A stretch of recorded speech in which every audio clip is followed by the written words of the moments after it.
Boa noite a todos. Boa noite. Prazer estar aqui na casa de Deus.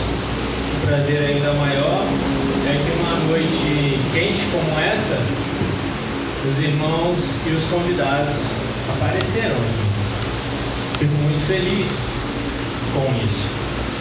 E este culto de evangelismo, ele não é somente para aquele que não é cristão.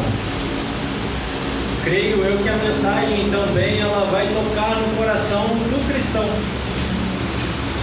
Porque nós precisamos ouvir a mensagem todo dia, porque nós também somos falhos. Nós também precisamos meditar na palavra de Deus. E aquele que não teve a oportunidade, ou aquele que veio e que ainda não confessou a Cristo como seu Salvador, o momento é agora de estar tirando a armadura do coração, quebrando esse coração de pedra, ouvindo a mensagem, e essa mensagem poder entrar e frutificar ali e se tornar um salvo, um irmão. Eu sei que às vezes nem tudo dá certo. Por exemplo, com certeza chamamos muito mais pessoas, mas aqueles que foram tocados estão aqui. Estão aqui. E me lembro de quantas vezes eu já dei desculpas para estar no culto. Quando eu ainda não tinha a certeza de que Cristo era o meu Salvador, eu tinha algumas desculpas. Daqui a pouco eu aceito, ainda dá tempo. Eu tenho que melhorar um pouco para mim poder chegar aos pés dele. Outras pessoas já têm outros argumentos. Eu faço as minhas orações em casa, não preciso de ir na igreja, eu não preciso de um Salvador. Eu estou preocupado com os meus estudos, eu estou preocupado com o meu trabalho, eu tenho outras atividades, eu vou deixar isso para o segundo plano.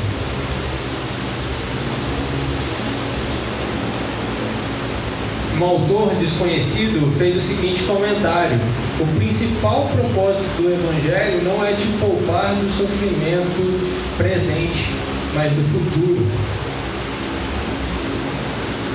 Comece a pensar justamente na sua eternidade, em qual lugar você vai estar quando partir.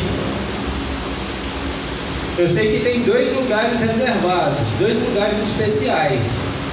O primeiro lugar especial, logicamente, é para os salvos, que vai estar junto com Deus Pai Todo-Poderoso, num local maravilhoso, podendo cantar, podendo contemplar face a face o Criador. E o segundo lugar especial, que ele também preparou, é o inferno.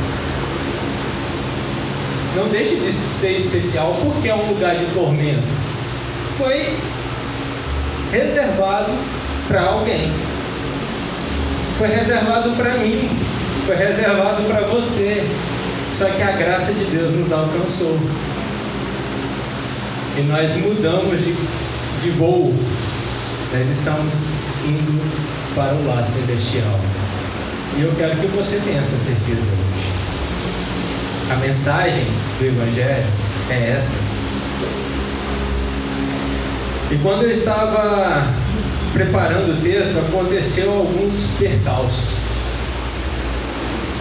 No dia 30 de setembro, segunda-feira, se não me falha a memória, um pastor meu, o pastor Fábio, do seminário, ele chegou para mim e fez para a sala e fez a seguinte pergunta: qual o texto bíblico mais toca vocês?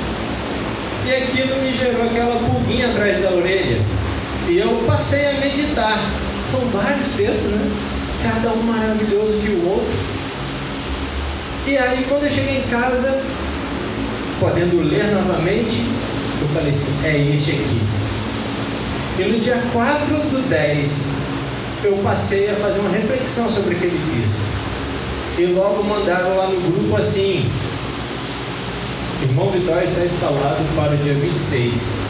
Falei assim, aí ó, Deus falando, vou utilizar esse texto. Só que o engraçado disso tudo é que o irmão Rodrigo entrou na conversa. Ele falou justamente Salmo 51, há 2 domingos atrás. E você pensa num coração aflito, foi o meu. Caramba, estava tudo pronto, vou ter que procurar outro. E pensa num coração apertado que foi. E eu orava a Deus e Deus em silêncio. Eu falava, Pai, está chegando o dia. Falei com a Thaís, falei com a minha mãe. E aí a Thaís falou assim, fala com o pastor Fábio. E aí o pastor Fábio falou assim, já aconteceu várias vezes isso comigo. Continue orando, continue lendo, que vai aparecer. Até na hora do culto, Deus pode falar no seu coração. Eu falei assim, eu não quero que seja na hora do culto, não. E aí, durante essa semana, eu acordei e novamente veio o Salmo 51 todo na minha mente. E eu falei assim, essa é a resposta que eu precisava. Essa é a resposta que eu precisava. Acreditem ou não nessa experiência. Hoje você está aqui para escutar um sermão, uma reflexão a respeito do Salmo 51. E eu espero que faça diferença na sua vida a mensagem de Deus para nós hoje. Salmo 51, capítulo todo. Vou ler na versão NVT. Tem misericórdia de mim, ó Deus, por causa do teu amor, por causa da tua grande compaixão. Apaga as manchas de minha rebeldia. Lava-me de toda a minha culpa, purifica do meu pecado. Pois reconheço minha rebeldia, meu pecado me persegue todo o tempo. Pequei contra ti, somente contra ti, fiz o que é mal aos teus olhos, por isso tens razão no que dizes, e é justo teu julgamento contra mim. Pois sou pecador desde que nasci, sim, desde que minha mãe me concebeu. Tu, porém, desejas a verdade no íntimo e no coração me mostra sabedoria. Purifica-me de minha impureza e ficarei limpo. Lava-me e ficarei mais branco que a neve. Devolve-me a alegria e a felicidade. Tu me quebraste. Agora permite que eu exulte outra vez. Não continues a olhar para meus pecados e remove as manchas de minha culpa. Cria em mim, ó Deus, um coração puro. Renova dentro de mim um espírito firme. Não me expulses da tua presença e não retires de mim teu espírito. Restaura em mim a alegria de tua salvação e torna-me disposto a te obedecer. Então ensinarei teus caminhos aos rebeldes e eles voltarão a ti. Perdoa-me por ter derramado sangue, ó Deus, de minha salvação. Então, com alegria, anunciarei tua justiça. Abre os meus lábios, Senhor, para que minha boca te louve. Tu não desejas sacrifícios, do contrário eu ofereceria. Também não quereis holocaustos. Os sacrifícios que desejas é um espírito quebrantado, que não rejeitarás um coração humilde e arrependido. Olha com favor para Sião e ajude-a, reconstrói os muros de Jerusalém. Então te agradarás dos sacrifícios de justiça, dos holocaustos e das ofertas queimadas, e sobre o teu altar novilhos voltarão a ser sacrificados. Amém?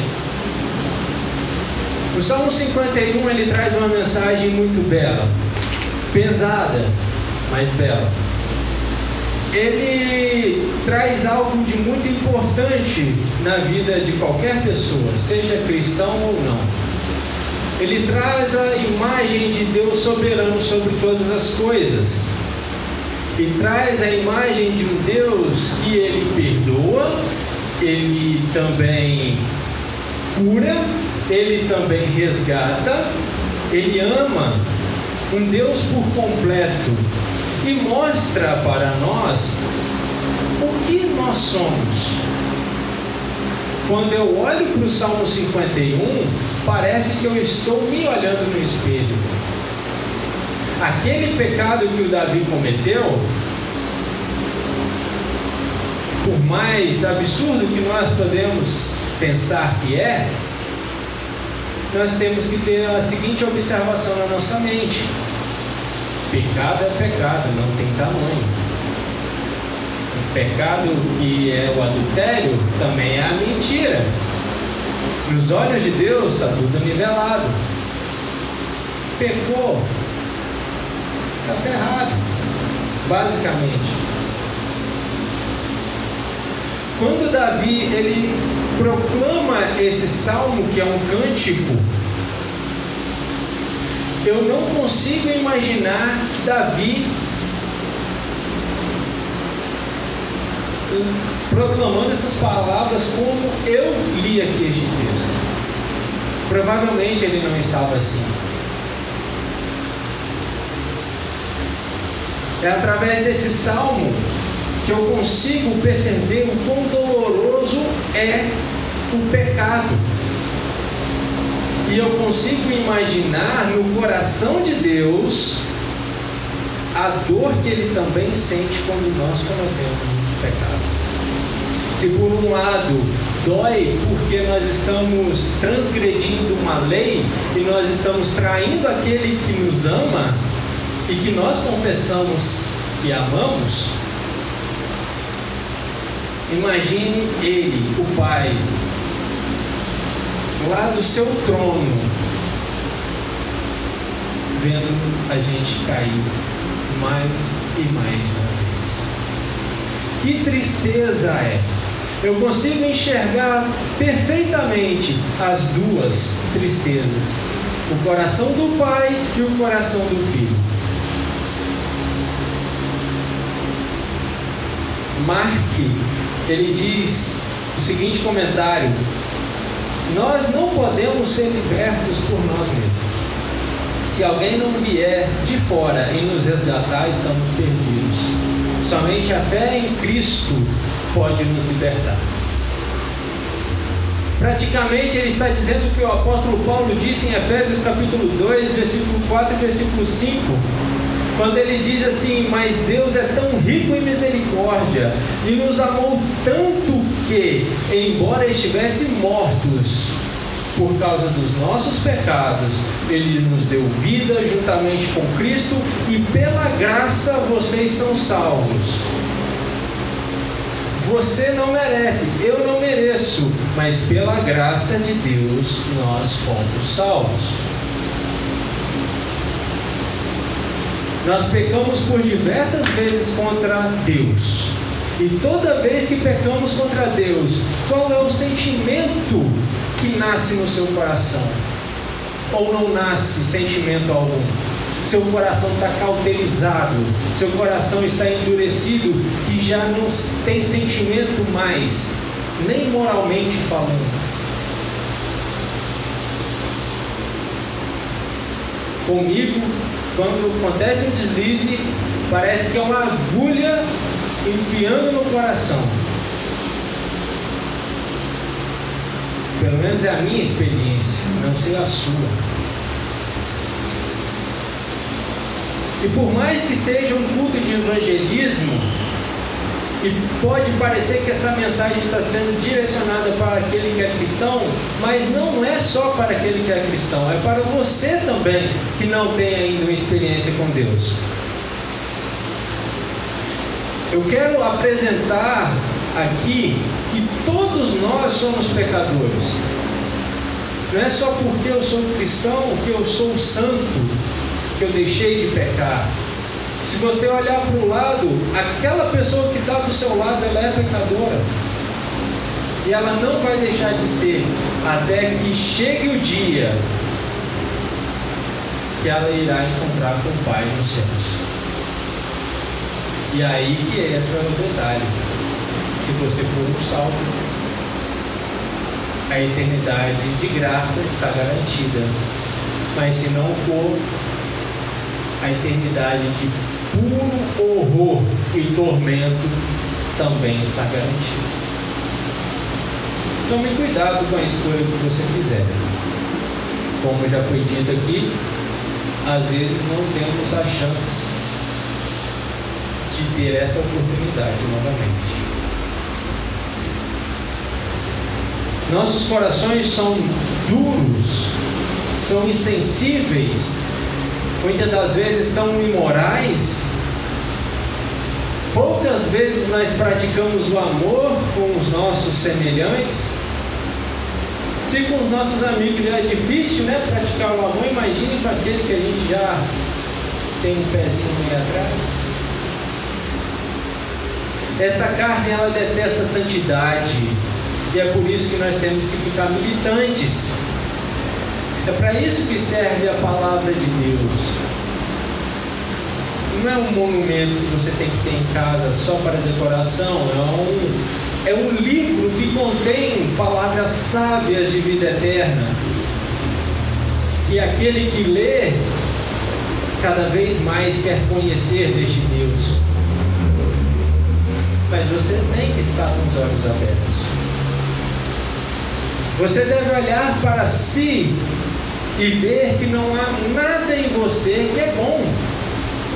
Mais uma vez, nosso queridíssimo apóstolo Paulo, falando em Romanos capítulo 7, versículo 18, a seguinte mensagem: eu sei que em mim, isto é, em minha natureza humana, não há nada de bom. Você pode estar imaginando assim, mas isso é muito radical.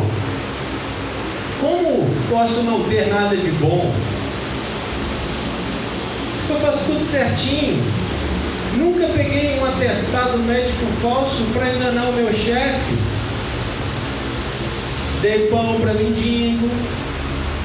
Dei cestas básicas para família carente. Fiz isso. Você pode listar. E isso não vale de nada. Parabéns. Se você está tentando entrar no céu por essas ações, você está andando caminhos para o inferno, porque isso não compra salvação. O pecado terrível que Davi cometeu, ele comete esse pecado e ele se arrepende. E chega um momento que aqueles que foram salvos também se arrependeram dos seus pecados. E todos os dias nós temos algo para melhorar e que precisamos melhorar. Eu quero que você entenda e espero que essa palavra incomode você. Eu gostaria que você prestasse atenção. Você vai sair daqui sabendo que você é um pecador e que precisa de Deus. Você necessita de Deus. Você vai sair daqui consciente disso. Vejamos alguns pontos que destaquei no texto que lemos. O primeiro é o conhecimento que Davi tem sobre si próprio. Versículo 3 e versículo 5. Pois reconheço minha rebeldia, meu pecado me persegue todo o tempo. Versículo 5.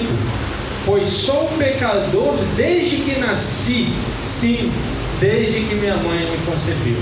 Gente, nós estamos vendo aqui uma pessoa que tem absoluta certeza de que mesmo dentro do ventre da sua mãe, ele já estava em pecado. Ele nasceu em pecado. O pecado entrou no mundo graças a Adão e Eva, através das suas escolhas ali no jardim. E com isso, todo ser humano tem esse DNA pecaminoso, carrega dentro de si essa carne corrupta. Davi, o homem segundo o coração de Deus, que a própria Bíblia fala, reconheceu que era pecador desde o dentro da mão. E o que resta para nós é lutar contra isso. E as armas nós temos. Nós temos condições de comprar essa arma. A Bíblia. Hoje nem precisa comprar, até no celular você baixa, é gratuito. Mas tem gente que vai esperar chegar o tempo em que você não vai conseguir mais achar. Aí vai haver uma procura. Aí vai haver sede. E aí você vai estar enrolado. Porque vai haver muita, mas muita perseguição. Não espere chegar a esse ponto, a esse extremo. Segundo ponto, Davi sabe que cometeu um erro terrível. E pela oração, pelo salmo que ele fala no versículo 2 e versículo 4, nós podemos ver a intensidade dele aqui. Lava-me de toda a minha culpa, purifica-me do meu pecado. Pequei contra ti, somente contra ti, fiz o que é mal diante os teus olhos. Veja como Davi ele fica despido na frente do Senhor, como ele abrange todo aquele pecado diante de Deus. Deus já conhecia, Deus já sabia o que ele havia feito, mas Davi ele reconhece o erro e ele explana esse erro para Deus e fala, ele pede, ele clama, lava-me de toda a minha culpa. O pecado de Davi o consumia por dentro. E quando você peca, o Espírito Santo, o seu coração não se incomoda, tem alguma coisa de errado em você, que é cristão. E você que não é, fique atento, porque a palavra de Deus ela está tocando, o Espírito Santo está falando. Não ignore a mensagem de Deus. E quando eu falo que o pecado consumia, nós veremos mais adiante que Davi, ele fica todo quebrantado diante de Deus.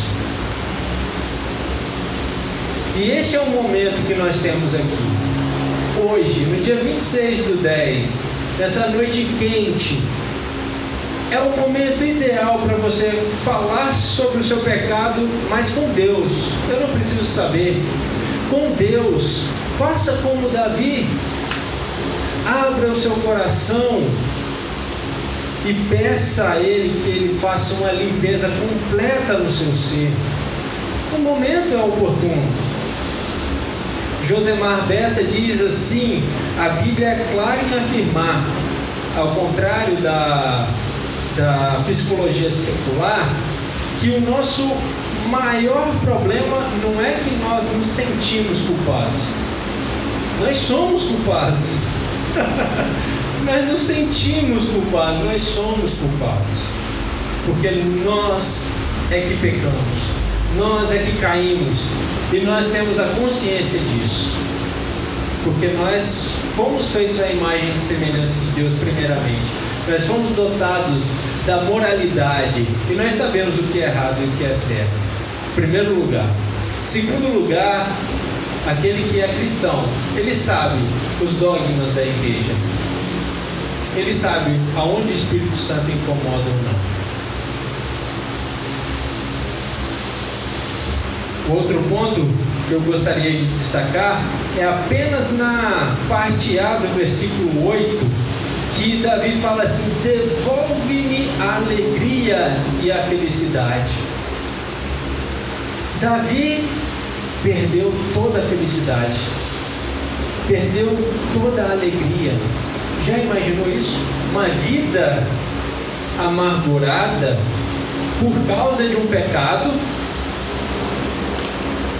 conseguem imaginar uma vida dessa forma?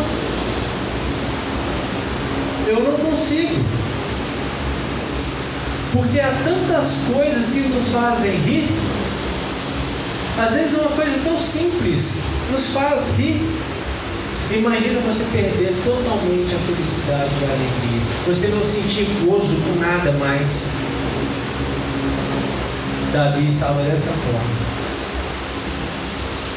Veja como é terrível e o que pode acontecer com um pecado. O aperto no coração, a angústia, o sofrimento que não passa, a alegria some, o sorriso dá lugar à dor. Que angústia terrível! E Davi ele fala no verso 1: tem misericórdia de mim.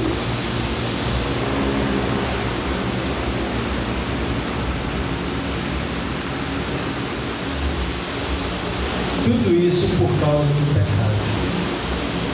Você imagina um rei todo-poderoso, sentado no seu trono, com muito poder, dinheiro. Você imagina que o dinheiro pode comprar tudo. Está errado. O dinheiro não pode comprar o que Davi tanto almejava: felicidade, alegria, paz com Deus. Davi não podia comprar salvação. Davi não podia comprar mais nada que ele realmente queria, que era ficar livre daquilo, apagar as manchas deste pecado.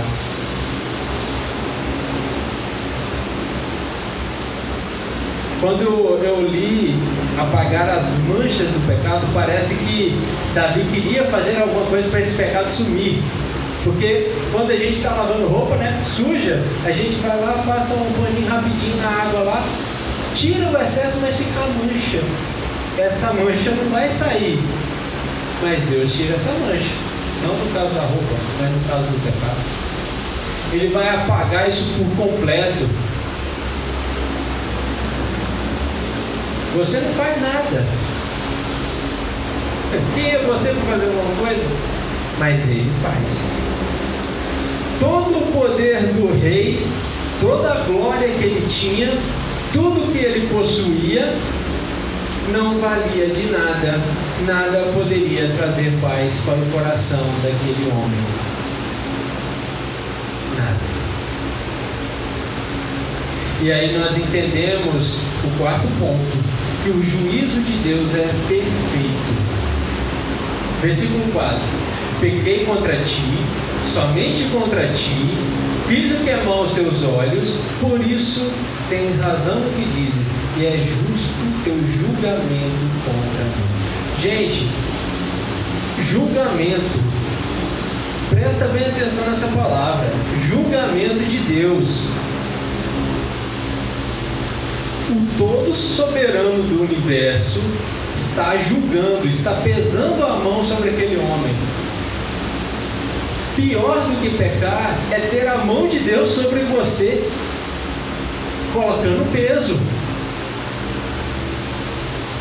É por isso que ele estava sem alegria, é por isso que ele estava sem felicidade, é por isso que ele chega a falar: Senhor, eu estou preocupado com a minha salvação diante do pecado que ele cometeu. E a mão de Deus pesando sobre ele. Dá para imaginar? Consegue colocar isso nas suas cabeças a respeito de como este homem estava?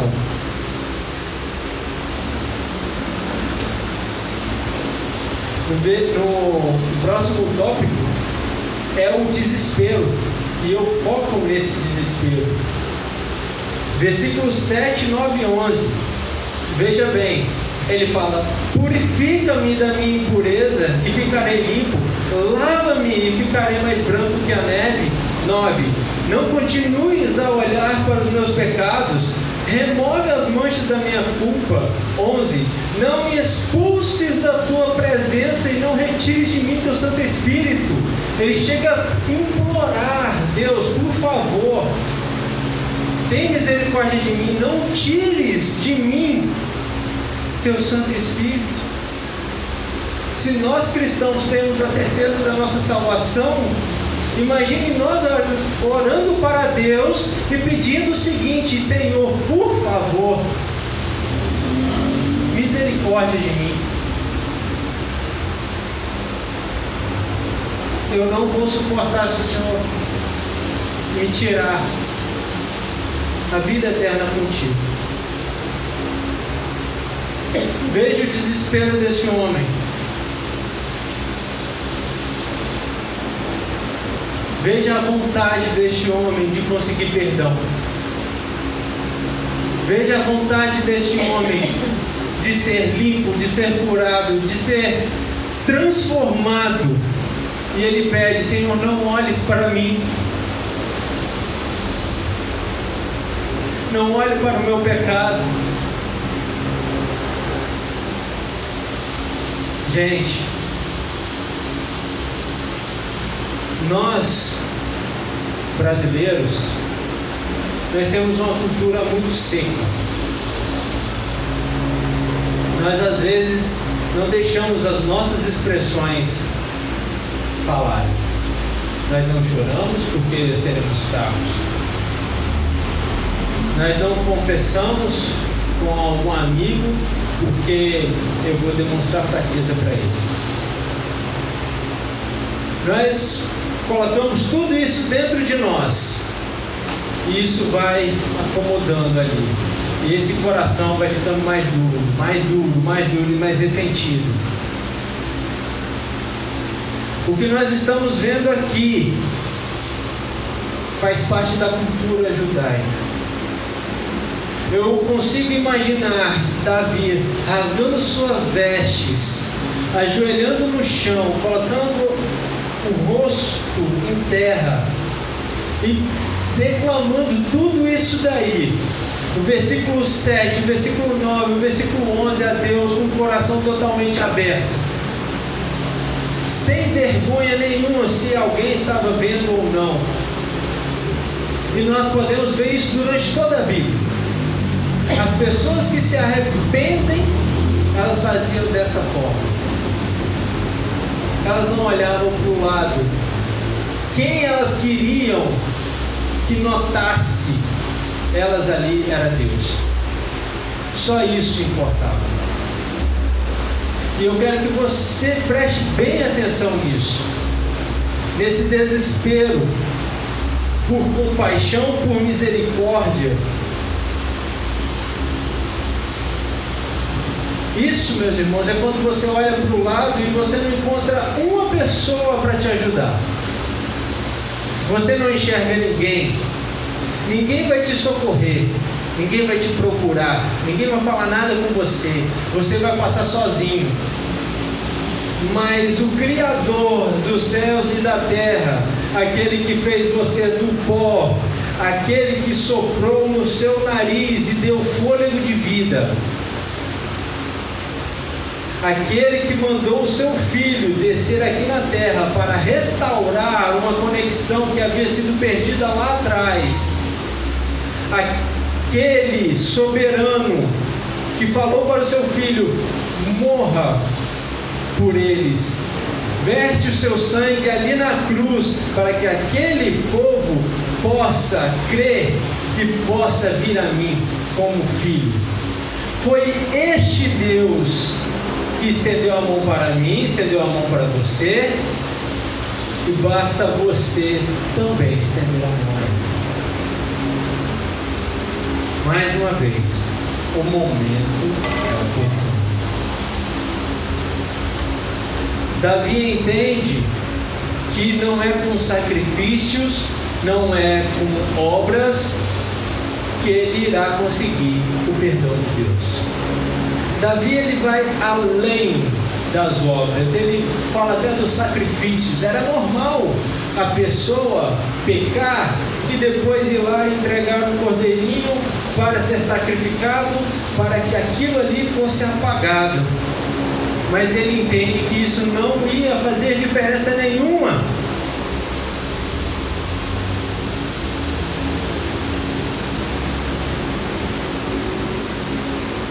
Ele entende que ele precisava de um coração quebrantado, um arrependimento verdadeiro. Veja no verso 6: tu, porém, desejas a verdade no íntimo e no coração. Deus, ele conhece você por fora e por dentro. Deus, ele sabe de todas as coisas. Deus, ele conhecia Davi. Deus, ele te conhece. E você precisa desse coração quebrantado para que Deus realize aquilo que você quer.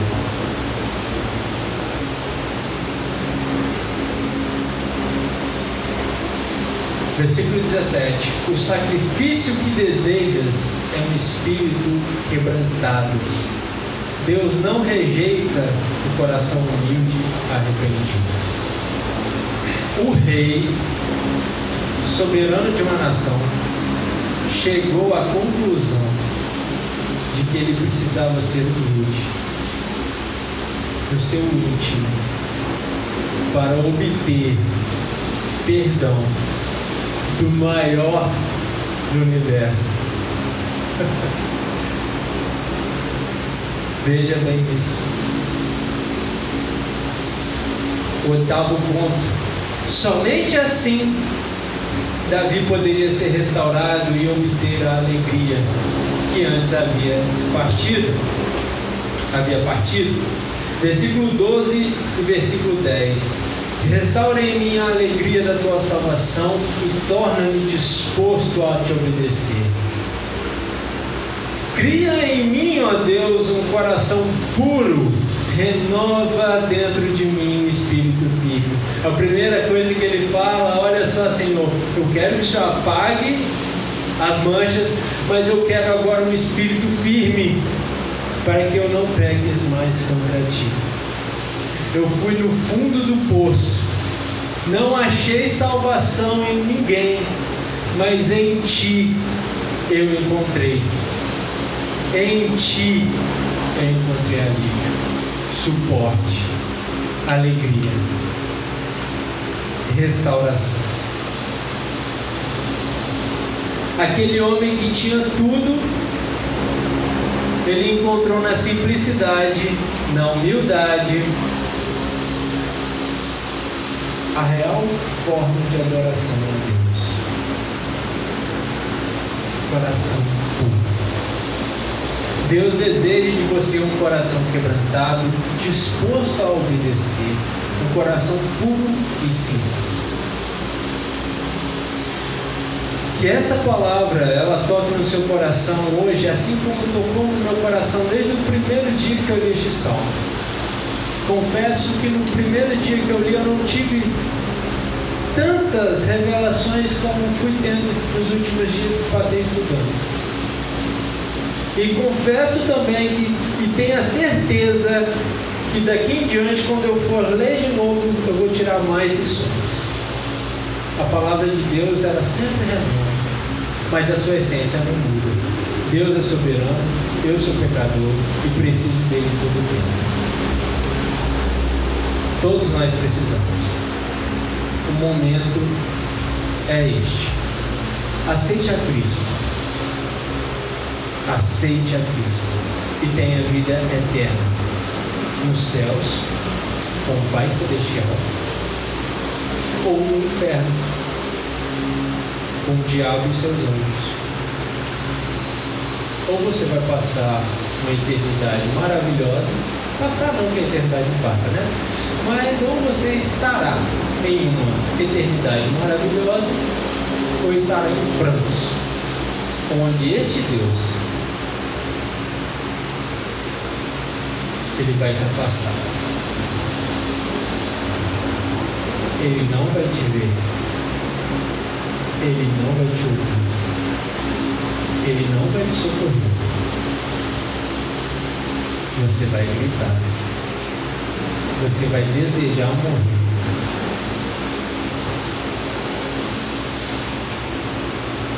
E você vai permanecer lá para sempre. Você quer realmente que isso aconteça com você? Eu não desejaria isso para ninguém. Por que você está desejando isso para você mesmo? Tome essa decisão. Não espere para amanhã, porque amanhã pode ser tarde. Amém? Amém.